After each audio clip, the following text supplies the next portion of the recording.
नमस्कार। आप देख रहे हैं संतोष पाठक ऑफिशियल। मैं हूं आपके साथ शिव कुमार।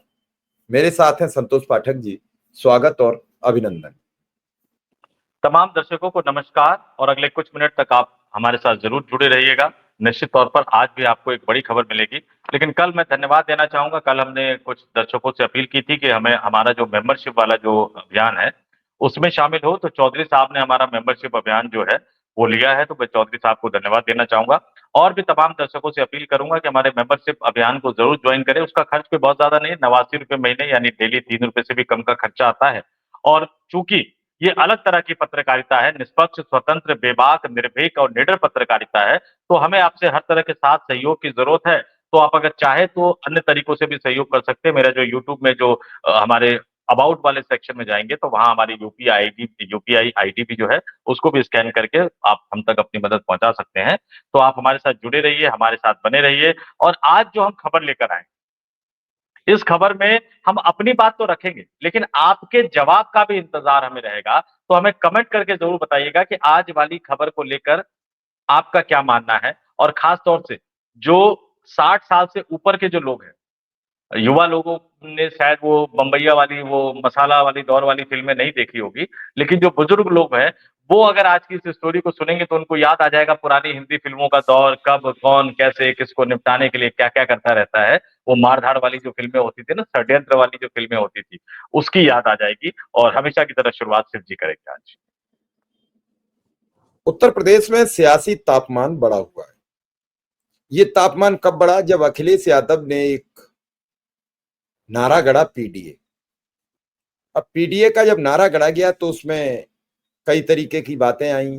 अखिलेश यादव के मुताबिक पिछड़ा, दलित, अल्पसंख्यक, ए से पिछड़ों का आंकड़ा, पी से पिछड़ा भी और पी से पत्रकार भी, ये उन्होंने अपनी प्रेस कॉन्फ्रेंस में सब बातें कही।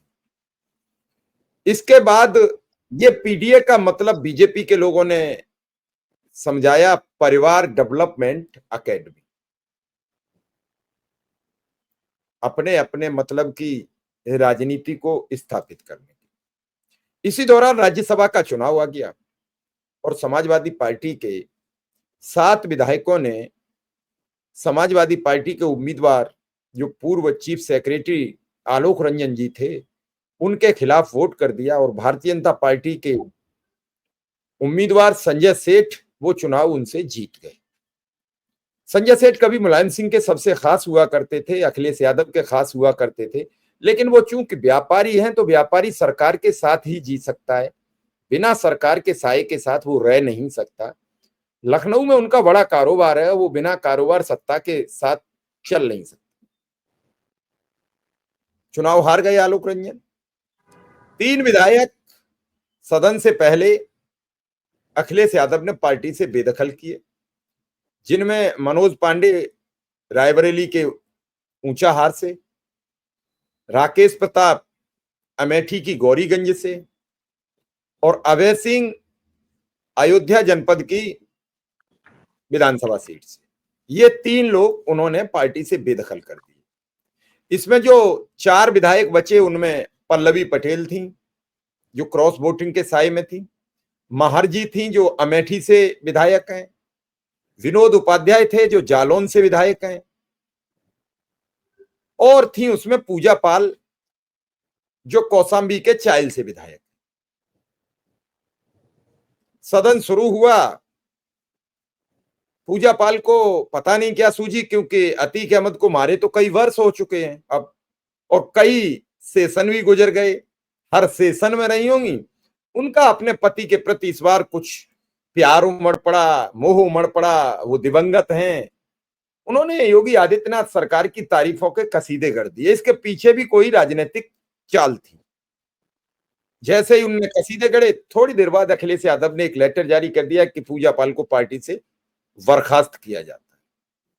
और बर्खास्त होने के बाद भाजपा ने उन्हें हाथों हाथ लिया कि वो पिछड़े समाज की थी, वो पाल समाज की थी, वो इस समाज की हैं, वो महिला हैं, समाजवादी पार्टी में महिलाओं का सम्मान नहीं होता है। भाजपा ने ये कभी नहीं कहा कि अब वो स्वाति सिंह कहाँ है, जिनके जरिए भाजपा ने एक बड़ी पैठ बनाई थी, वो स्वाति सिंह कहाँ है? वो शायद महिला है या पुरुष है। मैं थोड़ा सा मैं जानना चाहता हूं, हो सकता है मेरी बुद्धि खराब हो गई हो।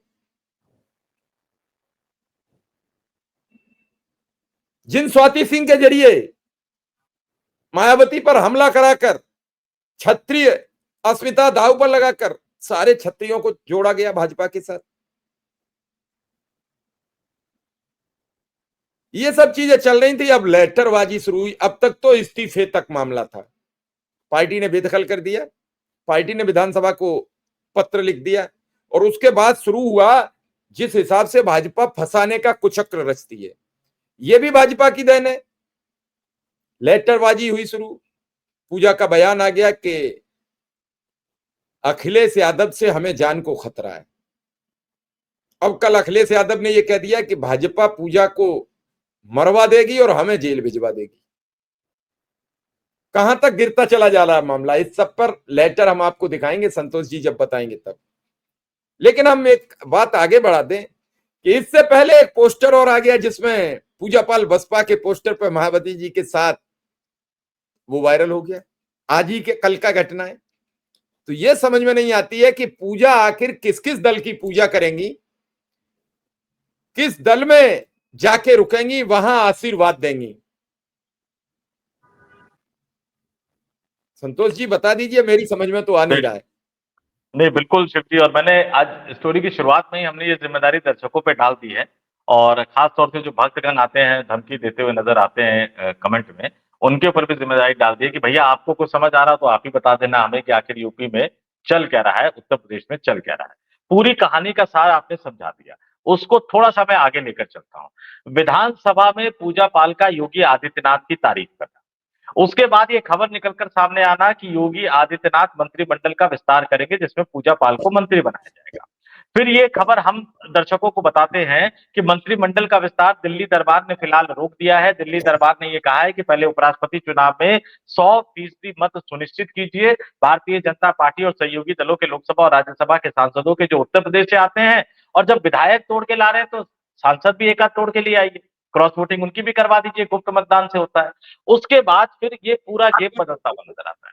पूजा पाल आरोप लगाती हैं अखिलेश यादव पर कि मुझे अखिलेश यादव से समाजवादी पार्टी के नेताओं से जान का खतरा है। अखिलेश यादव प्रेस कॉन्फ्रेंस करने के लिए आते हैं, प्रेस कॉन्फ्रेंस में कहते हैं मुख्यमंत्री से मिल के आएंगे, उसके बावजूद भी जान का खतरा है। तब तो ये मुख्यमंत्री पर सवाल उठता है। फिर अति पिछड़ों की बात की जाती है, पाल समाज की बात की जाती है, तो फिर अखिलेश यादव अपने समाजवादी पार्टी के प्रदेश अध्यक्ष श्यामलाल यादव से एक पत्र लिखवा देते हैं गृह मंत्री अमित शाह। श्यामलाल पाल, संतोष जी, श्यामलाल पाल, पाल से पाल आगे किया गया, माफ कीजिए, पाल से पाल, तो श्यामलाल पाल साहब को आगे किया गया और वो एक पत्र लिखवा देते हैं किसको, गृह मंत्री अमित शाह। अब जरा मैं आपसे कहूंगा कि अगर वो श्यामलाल पाल साहब का जो पत्र हो, अगर वो दिखा सके हमारे दर्शकों को स्क्रीन पर, तो ये पत्र है श्यामलाल पाल साहब का, 24 अगस्त को लिखा गया है। और इसमें सीधे सीधे अमित शाह से उन्होंने कहा है कि जिस तरह से उन्होंने अपने जीवन को खतरा बताया है, तो जीवन की सुरक्षा की जिम्मेदारी किसकी होती है, सरकार की होती है। तो समाजवादी पार्टी की मांग है कि इन आरोप की जांच कराकर सच्चाई सामने लाई जाए। ये श्याम लाल पाल साहब समाजवादी पार्टी के प्रदेश अध्यक्ष की चिट्ठी है। अखिलेश यादव उससे पहले प्रेस कॉन्फ्रेंस में कह चुके हैं, अखिलेश यादव प्रेस कॉन्फ्रेंस में कह चुके हैं कि भाजपा कुछ कर देगी, नाम मेरा आ जाएगा, जेल हमें जाना पड़ेगा। तो उत्तर प्रदेश में भाजपा का मतलब उत्तर प्रदेश के मुख्यमंत्री योगी आदित्यनाथ, यानी सीधे सीधे अखिलेश यादव ने योगी आदित्यनाथ को फंसा दिया। और योगी आदित्यनाथ और अमित शाह, इन दोनों के रिश्ते कितने मधुर हैं ये तो तमाम लोग जानते हैं, आगे मैं इसको विस्तार से बताऊंगा। जैसे ही योगी आदित्यनाथ फंसते हुए नजर आए, क्योंकि गृह मंत्री अगर जांच करवाएंगे, गृह मंत्री अगर केंद्रीय एजेंसी से जांच करवाएंगे, तो फिर ये सवाल उठेगा कि पूजा पाल ने जो आरोप लगाया किसी और के कहने पर लगाया क्या। तो फिर अब तुरंत ही फिर पूजा पाल का फिर पोस्ट आ जाता है अखिलेश यादव के जवाब में। मैं चाहूंगा कि आप वो लेटर भी पूजा पाल का दिखाएं स्क्रीन पर, और उस लेटर को जो पूजा पाल पोस्ट करती है सोशल मीडिया पर, उस पर लिखती क्या है, बीजेपी से खतरा नहीं, जनता के भरोसे से है ताकत। जो उत्तर प्रदेश में बीजेपी में सरकार में है, जो बीजेपी, जो केंद्र में बीजेपी सरकार में है, उनसे आपको जान का खतरा नहीं। जो यूपी में भी विपक्ष में है, जो दिल्ली में भी विपक्ष में है, उनसे आपको जान का खतरा है। और जब समाजवादी पार्टी ने आपके पाल समाज से आने वाले नेता ने ही गृह मंत्री को पत्र लिखकर कहा जांच करवा लीजिए, किससे खतरा है, जांच में क्या दिक्कत। अगर आपको समाजवादी पार्टी से खतरा है, अगर आपको अखिलेश यादव से खतरा है, गृह मंत्री तो अपने ही है ना, सरकार तो दिल्ली में भी अपनी है, वो जांच करवा लेंगे, दूध का दूध पानी का पानी हो जाएगा। लेकिन जैसे ही चिट्ठी अमित शाह के पास पहुंचती है, पूजा पाल की चिट्ठी आ जाती है। और जरा पूजा पाल की चिट्ठी क्या है जो ये लिख रही हैं अखिलेश यादव को, जरा मैं बता दूं, इस 2 पेज की चिट्ठी ये लेटर पैड पे नहीं लिखा गया है शिव जी, लेटर पैड जी, पे नहीं लिखा गया है। इस दो हो पेज की सकता है चिट्ठी, भूल गई हो। हो सकता है लेटर पैड भूल गई हो जल्दी में, क्योंकि जान का खतरा आता है तो हर आदमी नहीं, घबरा एक जाता है। एक और, एक तो लेटर पैड पे नहीं है, क्या पता अभी तक सपा का लेटर पैड होगा, अभी भाजपा का लेटर पैड बता नहीं होगा, ये हो सकता है, चलिए मैं मान लेता हूं इस बात को, लेकिन तारीख भी नहीं है। तो एक ऐसा लेटर आपने समाजवादी पार्टी के मुखिया को भेजा जो ना लेटर पैड पे है, जो ना तारीख पर है। और इस लेटर में उन्होंने क्या क्या लिखा, जरा मैं वो बता देता हूं, थोड़ा बहुत, पूरा विस्तार से लंबा लेटर है, आप जाएंगे तो उन्होंने सोशल मीडिया पर पोस्ट किया, आप वहां जाकर पढ़ सकते हैं। इसमें वो लिख रही हैं, श्रीमान अखिलेश यादव जी, मुझे उम्मीद थी आप मेरे सवालों का जवाब देंगे, किंतु आपने सीधे उत्तर न देकर एक ट्वीट किया और फिर अपने प्रदेश अध्यक्ष से एक पत्र केंद्रीय गृह मंत्री जी को लिखकर सोशल मीडिया पर वायरल किया, और फिर अपनी प्रेस कॉन्फ्रेंस में आपने उसी के संदर्भ में जो कहा, उसी पर विनम्रता पूर्वक निम्न आग्रह करती हूं। क्या आग्रह कर रही हूं? कि आपने जवाब नहीं दिया। जवाब तो दे दिया अखिलेश यादव ने कि मुख्यमंत्री से मिलकर आई हैं और फिर भी जान का खतरा है, तो हम उस पर क्या कहें। अखिलेश यादव ने जवाब तो दे दिया। आगे वो चुनाव का जिक्र कर रही है, फिर वो कह रही है कि महोदय आपने मेरे मंत्री बनाने पर तंज कसते हुए जो लिखा है कि भाजपा इन्हें मंत्री बनाए, इस पर मैं अपनी बात स्पष्ट कर चुकी हूं कि मुझे मंत्री बनने की चाहत नहीं है। तो अंगूर खट्टे हैं की कहावत इसीलिए लिखी गई, क्योंकि दिल्ली दरबार ने तो मना कर दिया कि अभी मंत्रिमंडल का विस्तार नहीं होगा। अब योगी जी खुद से मंत्री तो नहीं बना सकते, वो तो राजभवन जो है वो शपथ ग्रहण समारोह का आयोजन करेगा, राज्यपाल आनंदीबेन पटेल शपथ दिलाएंगी, तभी वो मंत्री बनेंगे। तो अब मंत्री बनने का नंबर कट गया, तो कह रही नहीं नहीं, मुझे मंत्री बनने का कोई लालच नहीं। नीचे आ जाइए। उसके बाद उन्होंने कहा कि आपके प्रदेश अध्यक्ष ने जो गृह मंत्री को लिखा है और आपने जो स्वयं कहा है कि भारत सरकार जांच करा ले, तो मैं भी कहती हूं कि मुझे भारत के गृह मंत्री पर मेरा अटूट विश्वास है और मैं भी आदरणीय गृह मंत्री जी से अपील करती हूँ कि इसकी जांच कराई जाए। अब गृह मंत्री पर अटूट विश्वास हो गया है।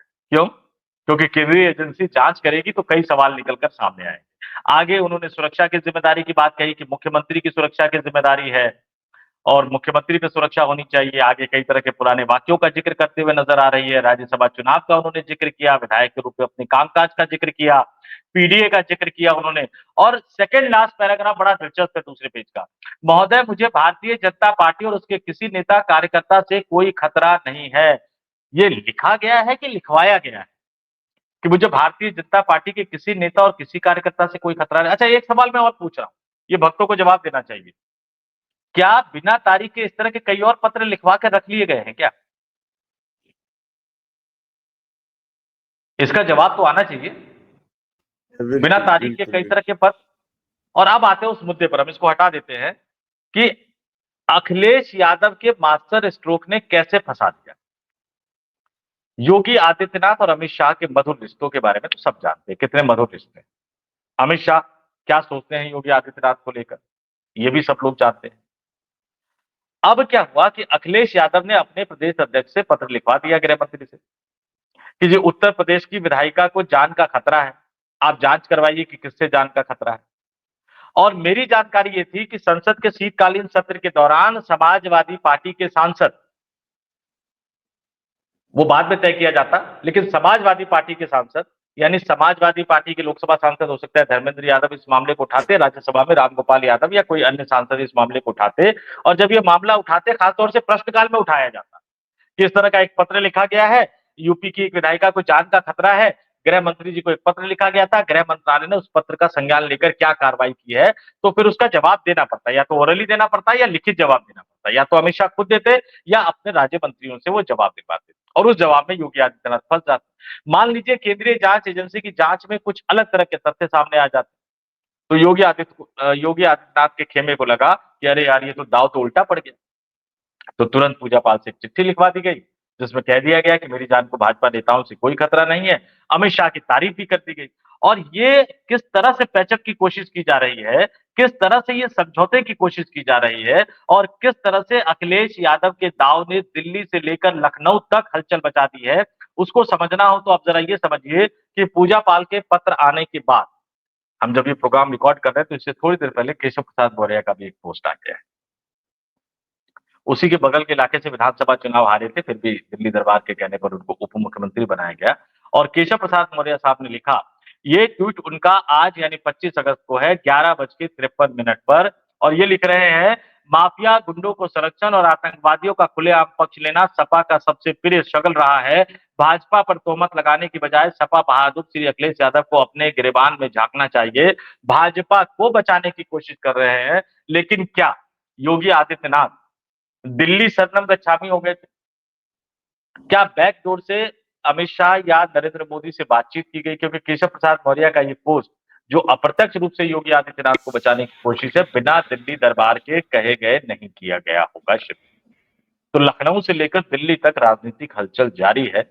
और जैसे कुंभ के समय में योगी आदित्यनाथ को नरेंद्र मोदी साहब का सहारा लेना पड़ा था, इस मामले में चूंकि दाव उल्टा पड़ गया है, कहां चले थे अखिलेश को फंसाने, कहां खुद फंसते हुए नजर आ रहे हैं, तो फिर दिल्ली दरबार का सहारा लेना पड़ रहा है। तो समझ लीजिए कि खलबली कितनी ज्यादा मची हुई। अब खलबली और वो सब चीजें बाद की बात रह गई। अब जरूरत तो इस बात पर है कि सच क्या है, सच कैसे सामने आए। पूजा पाल हो या फिर माहर जी हो। माहर जी के सामने तो एक समस्या थी कि उनके पति जेल में है। माहर जी का मतलब दर्शक नहीं समझ पाए होंगे, बता दें जरा। माहर जी प्रजापति, गायत्री प्रजापति की पत्नी है, समाजवादी पार्टी से विधायक हैं। अब इन सब चीजों पर बड़ी एक गंभीर बहस की जरूरत आ पड़ी है। आप किसी दूसरे दल से जीत जाओगे तो ईडी, सीबीआई, जेल, इन सब भय से यही तो हमेशा बिल्ला रहे हैं, यही तो करवा रहे हैं। आपका वोट आपके कब्जे में नहीं रहेगा, कुछ चोरी से जीते जाएंगे। कल से बड़ा सोशल मीडिया में एक बयान वायरल हो रहा है, एक चीज वायरल हो रही है। क्या कांग्रेस को 65 लाख ही वोट मिलते थे? मैं ये कह रहा हूं कि मुझे खतरा दिख रहा है कि मैं 20 लाख वोट से हार जाऊंगा तो मैं 40 काट दूंगा, मैं बाद में एक र्यूमर बना दूंगा। कल अनुराग ठाकुर ने फिर बयान दे दिया कि हनुमान जी पहले अंतरिक्ष में जाने वाले यात्री थे। कोई नहीं बोलेगा, कोई कुछ नहीं बोलेगा, कोई पूछेगा भी नहीं, इसरो भी नहीं पूछेगा कि भैया ये तुम क्यों बता रहे हो, क्योंकि वो हमारे हनुमान जी हमारे लिए, सबके लिए पूज्य है। तुम हनुमान जी पर सवाल कैसे खड़े कर सकते हैं? लेकिन ये बात अगर राहुल गांधी कहते तो उन पर अधिकार ये कैसे है कि वो ये कह सकते हैं? ये जो गैप बना दिया कि वही बात आप कहो तो सही और हम कहें तो लट्ठम लट्ठा। पूरे प्रदेश का कानून व्यवस्था की चर्चा ये हो रही है कि एक विधायक कह रही है कि मेरी हत्या हो सकती है। तब कह सकती है जब मुख्यमंत्री से मिलके आई है। अब ऐसी कौन सी सुपर पावर है जिससे मिलके ये वो संतुष्ट हो जाए कि मेरी हत्या नहीं होगी? हंसना भी आ रहा है। हम बड़ा परेशान हैं कि ऐसे लोगों को हम चुनकर सदन में भेज देते हैं जिन्हें बात करते हुए अपने पद की गरिमा, अपने समाज की गरिमा, अपने परिवार की गरिमा का भी होशो हवास नहीं होता है। हम क्या करेंगे, कैसे जिएंगे? ये सब चीजें बेहद गंभीर होती हैं और हम कब तक ये नहीं कहेंगे।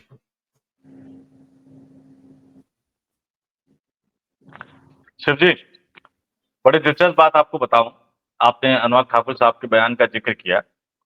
हालांकि धर्म में मेरी भी आस्था है, मैं स्वभाव से एक धार्मिक आदमी हूं, और मैं ये मानता हूं कि इस सृष्टि में हमारे जितने भी भगवान हुए, सबसे ज्यादा चतुर, सबसे ज्यादा समझदार और सबसे ज्यादा भक्तों के प्रति प्रेमी जो भगवान है वो हनुमान जी है, बजरंगबली।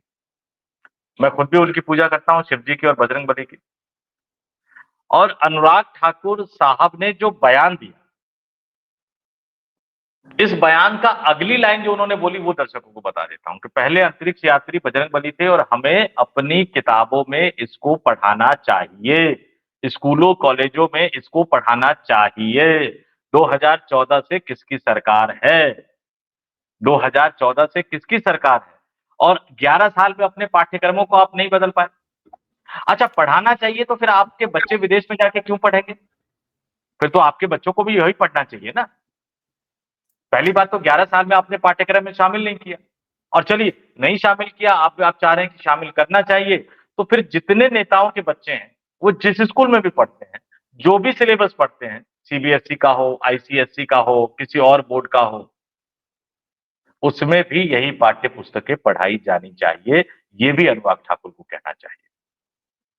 आप पढ़ाएंगे इंग्लिश मीडियम, आप पढ़ाएंगे विदेश में, और भारतीय बच्चों को इस तरह की सीमाओं में बांधने की कोशिश करेंगे, और वो भी सिर्फ चाहिए चाहिए वाली भाषा में। अरे इतनी सीटें दे दी आपको, 14 में जिताया, 19 में जिताया, 24 में बिना जीते हुए आप कह रहे हो कि ऐतिहासिक जीत हासिल कर दी। इतने सालों में तो आप बदल नहीं पाए एनसीईआरटी की किताबों को। कितना समय लगता है एनसीईआरटी की किताबों को बदलने?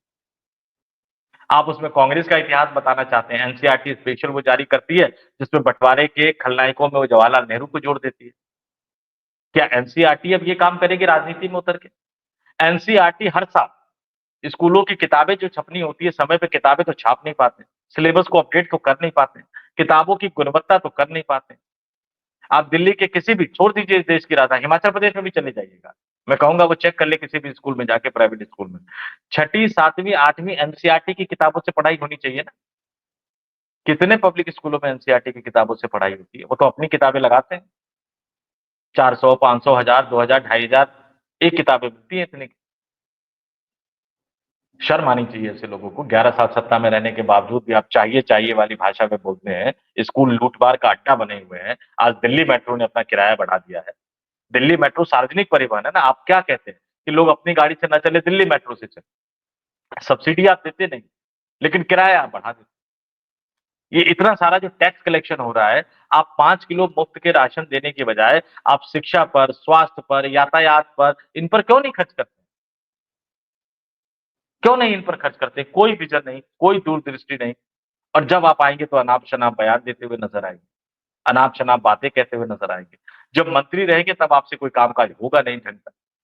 मंत्री पद से हट जाएंगे तो स्वप्नलोक में चले जाएंगे, हर जगह धर्म को लाने की कोशिश करेंगे। अरे भगवान राम ने भी कहा था कि कर्तव्य सबसे बड़ा होता है। श्री कृष्ण ने तो कर्म की परिभाषा को प्रतिपादित करके दुनिया के सामने साबित किया था कि जब आपको मौका मिले तो आपको कर्म करना चाहिए, चाहे आपके सामने आपके मामा कंस हो, या महाभारत की लड़ाई में आपकी बुआ कुंती के पुत्र कर्ण हो, या बुआ कुंती के परिवार वाले कौरव हो। रण क्षेत्र में, कुरुक्षेत्र में तो आपको धर्म का साथ देना चाहिए ना, सही का साथ देना चाहिए ना। तो ऐसे नेताओं के बारे में खैर क्या कह रहे हैं। और ऐसे नेता एक तो नहीं है, भरमार है। आजकल तो साधु संतों में भी आपस में होड़ मच गई है कि कौन असली साधु संत है। ये भी एक नई चीज शुरू हो गई है। चलिए, जो जत करे सो तस फल चाखा, कर्म प्रधान विश्व रचि राखा। तुलसीकृत रामायण में तुलसीदास जी ने लिखी, कर्मण्येवाधिकारस्ते मां फलेषु कदाचन, गीता में लिखा। और उसके बाद हम वही करते हैं। हमें ये लगता है कि संसार हम चलाते हैं, इस देश को हम चलाते हैं, इस राष्ट्र को हम चलाते हैं, इस दंभ में हम जीते हैं। कहते हैं जब पैदा हुए तो खाली हाथ आए थे, जाना भी खाली हाथ है, फिर ये अहंकार किस बात का? न पैसा लेके आए थे, न पैसा लेके जाएंगे, कफन में कोई जेब नहीं होती है, खाली आए थे खाली जाएंगे। लेकिन फिर भी अहंकार इतना कि मान सम्मान गुमान ईमान बेईमान सब कुछ हमारे में पेबस्त है।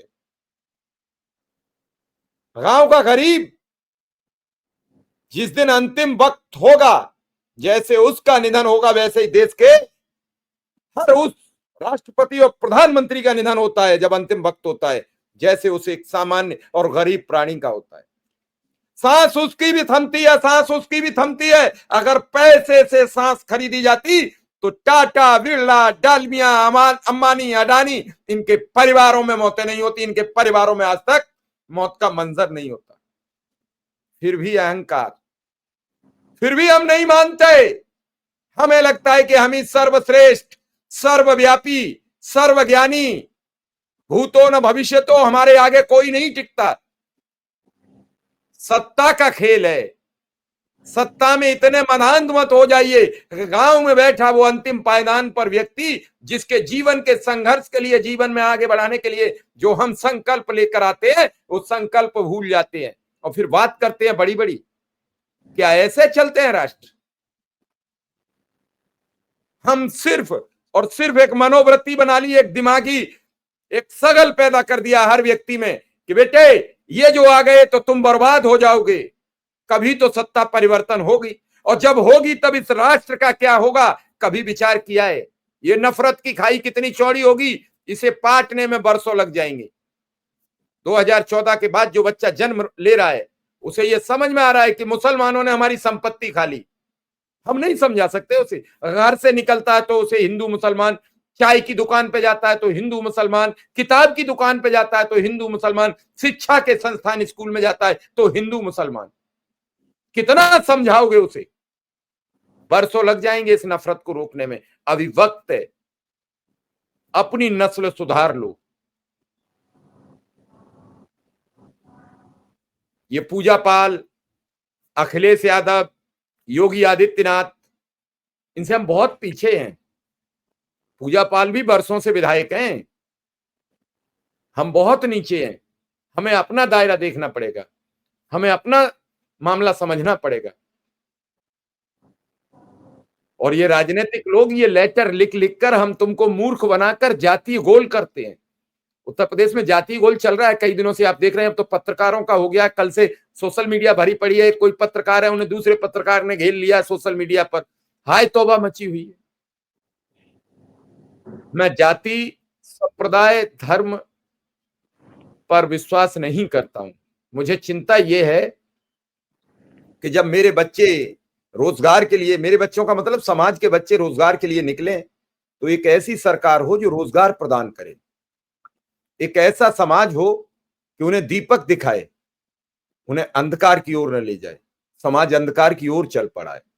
अगर नहीं चला होता तो रात एसएससी के बच्चे रात रामलीला मैदान में पिट नहीं रहे होते। और जो लल्लन टॉप, जो इंडिया टुडे ग्रुप का सरकार की दिन भर भक्ति हमारी अंजना ओम कश्यप जी करती हैं, उन्हीं के पत्रकार और रिपोर्टर पुलिस ने मारे हैं। हम पिट जाएं पुलिस से कम हम सवाल तो करते हैं। हमें ये तो टेंशन नहीं होगी कि हम चापलूसी करते रहे। मैं फिर कह रहा हूं कि बीजेपी के नेता, अगर प्रधानमंत्री नरेंद्र मोदी, गृह मंत्री अमित शाह, राजनाथ सिंह जैसे लोग शाम को अगर पांव में कुछ ऐसे लेपन करके सो जाएं जो मौत को संग्राम देते हों, तो सवेरे को कई संपादक मृत पाए जाएंगे। इतना भी करना सामाजिक दायरे को खत्म करता है। इसकी जिम्मेदारी आप सबकी भी है। सच बताइए। शिव जी, तमाम संपादकों के हम क्या कहते हैं उसको, उत्तम स्वास्थ्य और दीर्घ जीवन की कामना करते हुए सिर्फ इतना कहेंगे कि भगवान उनको सद्बुद्धि दे ताकि वो स्वतंत्र पत्रकारिता करे। और कुछ चीजें आपको सीमा रेखा खींचनी होगी। दिल्ली पुलिस में इतनी हिम्मत कहां से आ जाती है कि वो देश की राजधानी दिल्ली में पत्रकारों पर हमले करती है? देखिए, हमने भी इस तरह के प्रोटेस्ट कवर किए जब एम्स के स्टूडेंट ने नहीं, आरक्षण। दिल्ली पुलिस है किसके अधीन? मैं तो आपसे जानना चाहता हूं, है नहीं, किसके मैं अधीन? आगे उसी को आगे में आ रहा हूँ। यूथ फॉर इक्वलिटी का प्रोटेस्ट हुआ था, बहुत लाठीचार्ज हुआ। जो आरडीए के जो प्रेसिडेंट थे, एम्स में के डॉक्टर थे, उन पर बुरी तरह से उनको लाठियों से पीटा गया, घेर कर बुरी तरह से पीटा गया। हमने निर्भया के बाद जो इंडिया गेट पर प्रोटेस्ट हुआ, उस प्रोटेस्ट को मैंने कवर किया। अन्ना हजारे के आंदोलन को मैंने कवर किया। रामदेव को जो रामलीला मैदान से भगाया गया था, उसको मैंने कवर किया। भारतीय जनता पार्टी के युवा विंग यानी अखिल भारतीय विद्यार्थी परिषद और अनुराग ठाकुर साहब के प्रधानमंत्री आवास, जो उस समय 7 रेसकोर्स रोड हुआ करता था मनमोहन सिंह का, उनके कई प्रोटेस्ट को कवर किया। पुलिस लाठियां चलाती थी, वाटर कैनन का इस्तेमाल करती थी, लेकिन जो भी पत्रकार उनको कवर करता हुआ नजर आता था, किसी पत्रकार को छूने की हिम्मत नहीं। कई बार मेरे साथ ऐसा हुआ कि मैं इंटरव्यू ले रहा हूं और पुलिस वाले आगे मुझे हटाना चाहते हैं, हटा नहीं पा रहे हैं, तो उन्होंने मुझे उठा लिया पूरी तरह से, 4 पुलिस वालों ने मिलकर। अच्छा, मैं उस सिचुएशन में भी जो अपना वॉक थ्रू है मैं कर रहा हूँ, मेरा कैमरामैन मेरे आगे आगे दौड़ रहा है, पुलिस वाले मुझे उठाते हुए ले जा रहे हैं, वहां से उठाकर वो 200 300 400 मीटर अलग डाल देते हैं, लेकिन हाथ उठाने की हिम्मत किसी की नहीं होती। आज अगर हाथ उठाने की, लाठियां उठाने की हिम्मत अगर हो रही है, ये हिम्मत अगर कहीं से आ रही है, आज के दिन तो कायदे से तमाम संपादकों को 24 घंटे अपने टेलीविजन चैनल पर सिर्फ यही दिखाना चाहिए, और तब तक दिखाना चाहिए जब तक कि गृह मंत्री से माफी का बयान सामने आ जाए। लेकिन संपादक कमजोर, संपादकीय नीति कमजोर, मालिक बिच गए हैं, और उसका खामियाजा ग्राउंड जीरो पर उतरकर अपनी जान जोखिम में डालकर खबर देने वाले पत्रकार, कैमरामैन, फोटोग्राफर कर रहे हैं। भगवान के लिए मैं अपने संपादकों और मालिकों से कहूंगा, बस कीजिए, इतना ज्यादा अपना जमीन गिरवी मत रखिए। कहीं ना कहीं तो सबको हिसाब देना पड़ता है। ग्राउंड जीरो पर जो आपके संस्थान के लिए काम कर रहे हैं, अगर आप उनकी सुरक्षा सुनिश्चित नहीं कर सकते हैं, तो कोई हक नहीं है आपको फिर पत्रकारिता करने का। छोड़ दीजिए, कोई और दुकान चला लीजिए ना। किसी ने कहा है टीवी चैनल ही चलाना है, किसी ने कहा है न्यूज चैनल ही चलाना है, किसी ने कहा है अखबार ही चलाना है, कुछ और चला लीजिए, कुछ और कर लीजिए। भाई मंत्री और सरकार आपके साथ है तो आप तो कोई भी धंधा करेंगे चौखा ही जाएगा, वो मुनाफा ही मुनाफा होगा उसमें। भगवान के लिए पत्रकारिता को बख्श दीजिए। चलिए, काफी लंबा हो गया।